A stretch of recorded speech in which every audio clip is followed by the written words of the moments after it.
I'm Kyle Westerman, and this is EDL 850 School Law, and this is my case study on internet use violations. Category 1, the problem identification and analysis. What do I know? I know that this takes place at a very affluent high school. I know that Miss Tate is being in her second year. Teaching is known for rigor in her classroom. I know that many students complain about the workload, lack of instruction, and the stress that is involved with these tougher classes. I know that Dr. Smith suggested strategies to help Miss Tate reduce the stress levels and increase positive interaction with the students as well. And also, I know that Miss Tate received an email with a link to the website that had the threatening comments. Continuing of what I know that Miss Tate contacted the principal because she was afraid of the comments. Dr. Smith inquired into who might have created the page. Miss Tate blamed William Hall, describing him as disruptive, sneaky, and snide. Dr. Smith printed the pages from the website as evidence. Dr. Smith and Miss Tate decided to bring in William and his friends the next day, and Dr. Smith also called the district technology department to see where the email had originated from.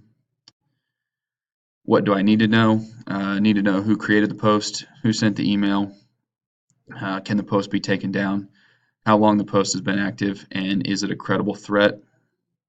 And what is the problem? A staff member was threatened by students due to added stress and rigor. Students are worried about their GPA, and this may be or is an example of cyberbullying.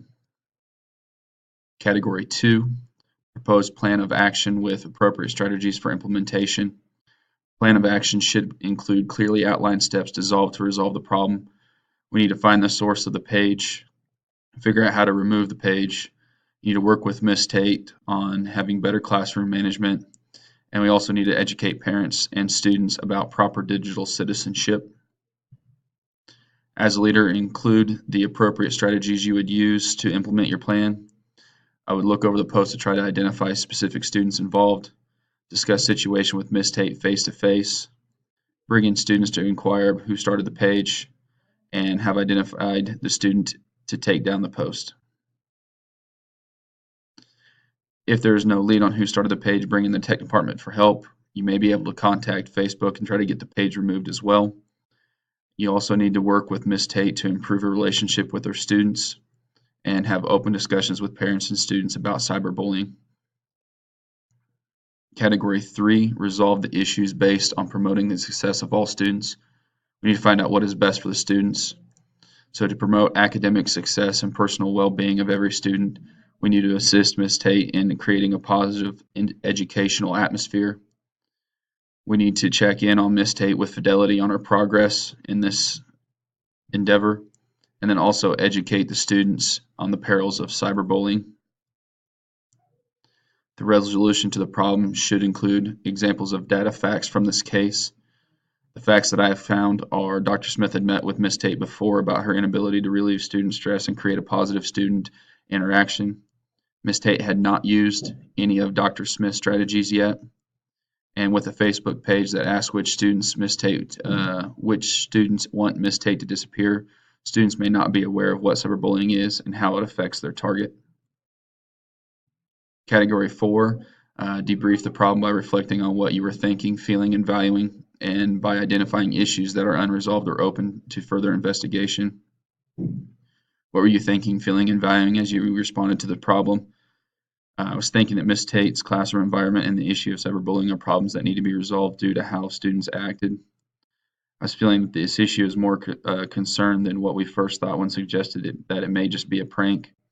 And I was valuing student and staff safety. Dr. Smith called in students to find out who started the page and asking the tech department for help. What issues are still unresolved or open for further investigation?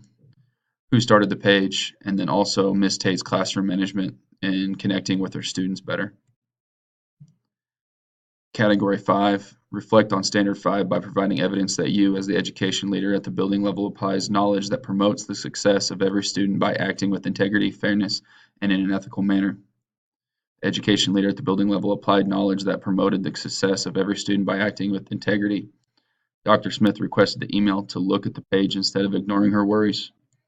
After reading the page, Dr. Smith asked Miss Tate which student would make such a threat, and then Dr. Smith printed hard copies of the page to make sure that he had evidence.